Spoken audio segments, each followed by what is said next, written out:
Remember when Russia thought it was a superpower? Big army, big economy, big talk. It bullied its neighbors, sold gas to Europe like a drug dealer, and acted like it ran the world. Then Putin invaded Ukraine. Now, Russia is getting stomped on every front. The military is in shambles, the economy is collapsing, and Putin has gone from strongman to desperate old man, begging for weapons from North Korea.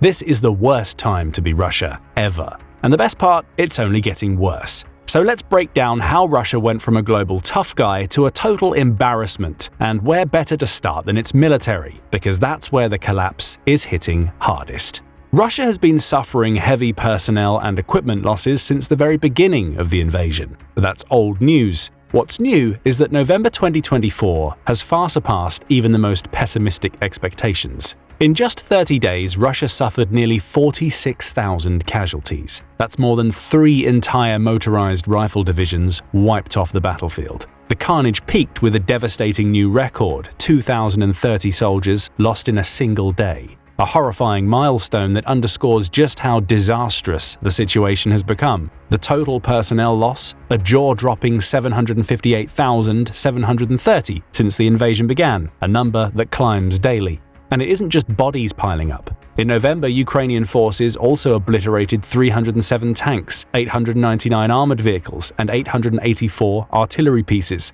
That's over $3 billion worth of equipment gone in a single month. For a military once considered second only to the US, this scale of destruction is more than a setback. It's a full-blown collapse. And things are only going to get worse from here. Why? Because now Ukraine can also take out military installations deep within Russian territory. For over 2 years, Kyiv had been constrained by US policies that limit the use of most of its advanced weapons to within Ukraine's borders. But November 17th changed everything. Former President Joe Biden authorized the use of the US-supplied long-range ATACMS missiles to target Russian military assets, including troop concentrations, supply depots, and logistics hubs. And not just in Ukraine's occupied territories, but across the Russian border itself. And Ukraine wasn't only left with the 190-mile range missiles from the US. The UK and France also joined the fray, allowing Ukraine to target Russian soil with the Storm Shadow and Scalp missiles, which have a 155-mile range. These permissions are nothing short of a game-changer. Ukraine's President Volodymyr Zelensky has long been adamant that the only way for Ukraine to even have a chance to defeat Russia is by taking the fight beyond its borders.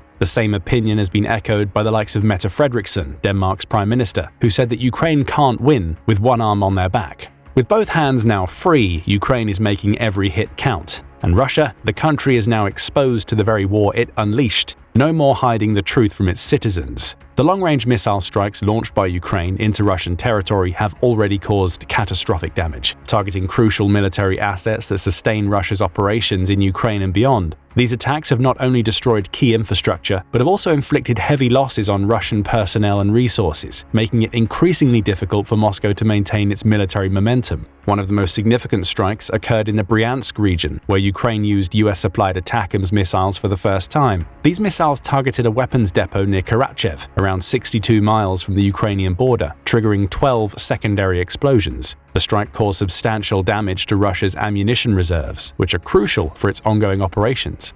In addition to targeting weaponry, Ukraine has also focused on Russian gas reserves and energy infrastructure, which are essential for the country's military and economic stability. By hitting these critical assets, Ukraine disrupts Russia's ability to supply its forces with fuel and energy, weakening its logistical chains. However, the destruction hasn't been limited to infrastructure. Ukrainian strikes have also taken out significant numbers of troops stationed in Russia, and not just Russian troops, North Korean as well. A targeted attack on a Russian command center in the Kursk region reportedly killed at least 18 Russian soldiers and wounded 33 others, including high-ranking officers from the southern and eastern military districts. Among the dead was Lieutenant General Valery Solochuk, a key figure in Russia's aggressive military campaigns, whose alleged loss represents a major blow to Russia's leadership structure. A North Korean colonel general was also reportedly injured, with an additional 500 troops killed.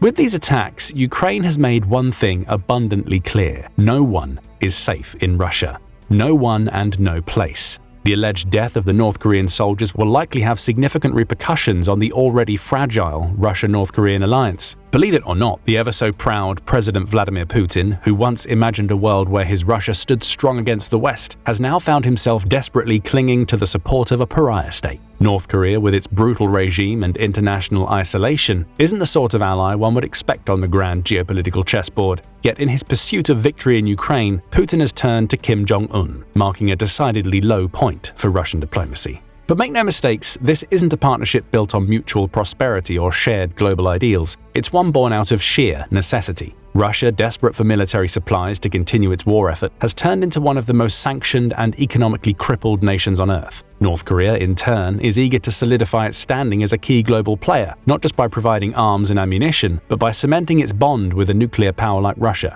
To understand the full extent of this troublesome relationship, we must look at what North Korea brings to the table. While the country is infamous for its nuclear missile development, it's also a military powerhouse in terms of sheer numbers. With an army of 1.3 million active personnel, North Korea's involvement in the war in Ukraine was never going to just be symbolic. That's why the October 2024 report suggesting that North Korea had sent troops to Russia wasn't all too surprising. According to various sources, at least 10,000 North Korean soldiers traveled thousands of miles from Russia's Far East to the Kursk region, where they're expected to provide crucial combat support. These forces were primarily deployed to bolster the Russian military's faltering manpower, as the country simply can't afford another mass mobilization.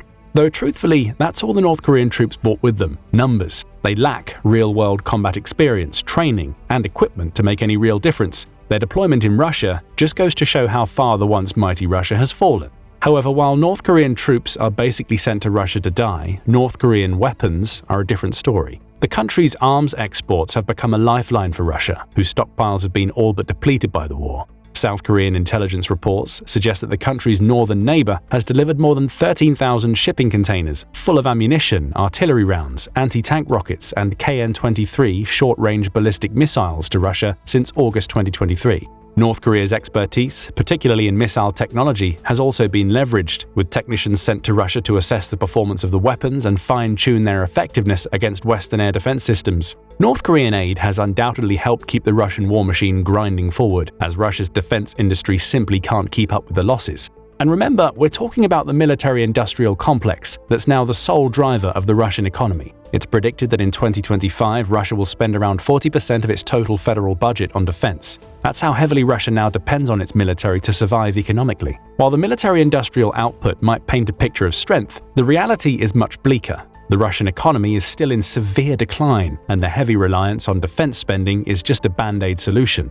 In 2024, Russia faced a projected inflation rate of 10%, while interest rates hit a staggering 21% in a failed attempt to stabilize the economy. These rising interest rates have wreaked havoc on businesses and ordinary Russians alike. Businesses are struggling under the weight of debt, and consumer spending is faltering. The cash savings of ordinary Russians have plummeted to an all-time low of 15.9 trillion rubles, or $151.5 billion, with many now finding it harder to make ends meet. The cost of everyday goods is rising sharply, with staples like potatoes seeing significant price hikes. The cost of butter alone has surged almost 30%. The ruble's value has also plunged over 25% against the dollar since the summer of 2024, with the exchange rate now hovering around 100 rubles per dollar.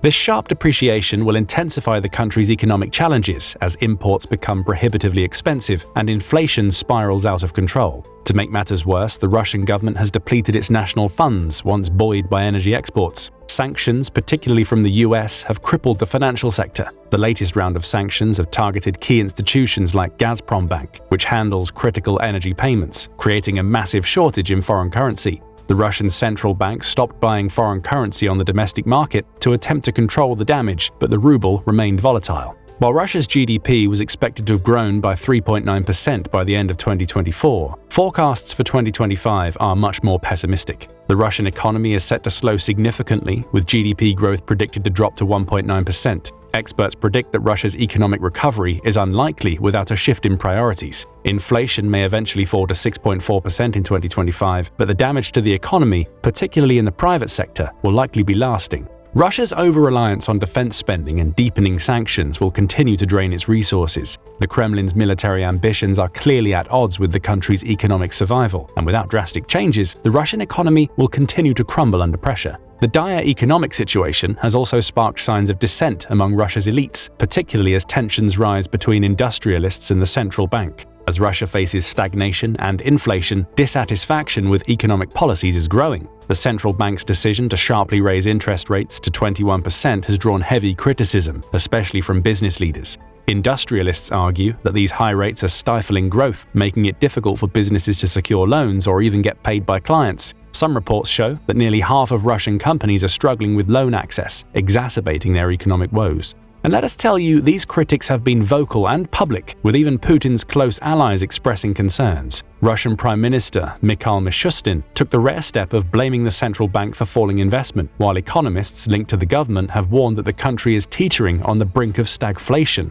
Adding to the tension, business associations like the Russian Union of Industrialists and Entrepreneurs have called for the central bank to align its policies with the government's economic priorities, a move that challenges its long-standing autonomy. This discord reflects a deeper frustration within the Russian elite. While the Kremlin continues to focus on military expenditure, many in the business sector are beginning to question the long-term viability of such a strategy, especially as the economy slows and sanctions deepen. With military priorities eating into resources and inflating domestic tensions, the economic elite is growing restless, signaling that even those at the top are aware of the unsustainable nature of Russia's current path. The discontent within Russia extends beyond the elite and is increasingly evident among ordinary citizens as well. While public dissent is heavily suppressed, there are clear signs of dissatisfaction across the country, particularly as the government's grip on power tightens. The UN reports a worsening human rights situation, with the Russian government enacting stringent war censorship laws. These laws have resulted in the prosecution of those who speak out against the war in Ukraine. Despite this repression, there are signs that some citizens continue to resist, albeit at great personal risk. Public demonstrations have been stifled, and those caught criticizing the regime face severe punishment, including property confiscation and imprisonment.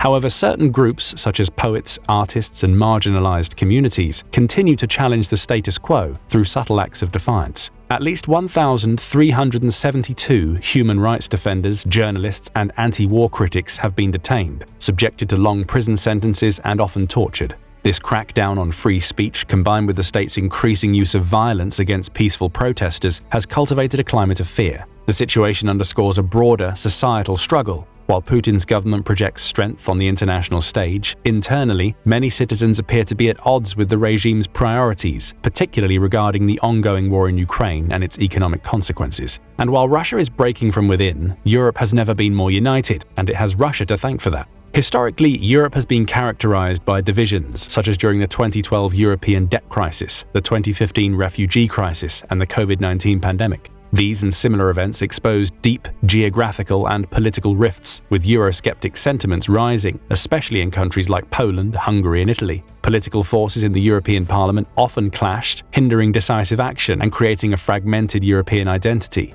But then Russia decided to invade the much smaller and less powerful neighboring Ukraine. This unprovoked invasion in February 2022 served as a catalyst for unity across Europe, practically reversing all the historical trends. The gravity of the invasion led to an unprecedented level of military and economic cooperation among European nations. Even long-standing European divisions, such as Germany's reliance on Russian gas or Italy's economic ties with Russia, evaporated in the face of a common enemy. The European Union, previously fractured over numerous issues, immediately united to impose sweeping sanctions on Russia and to provide substantial support for Ukraine's defense efforts. How substantial? Well, according to the Kiel Institute for the World Economy, a German think tank tracking the total aid for Ukraine, the European Union is the second largest donor, only behind the US. From February 2022 to October 2024, the EU Commission and Council donated $44.4 billion in financial aid and $2.6 billion in humanitarian aid to Ukraine. This newfound unity also manifested in increasing investments in a collective European defense, and this resurgence of military spending in Europe has been nothing short of monumental.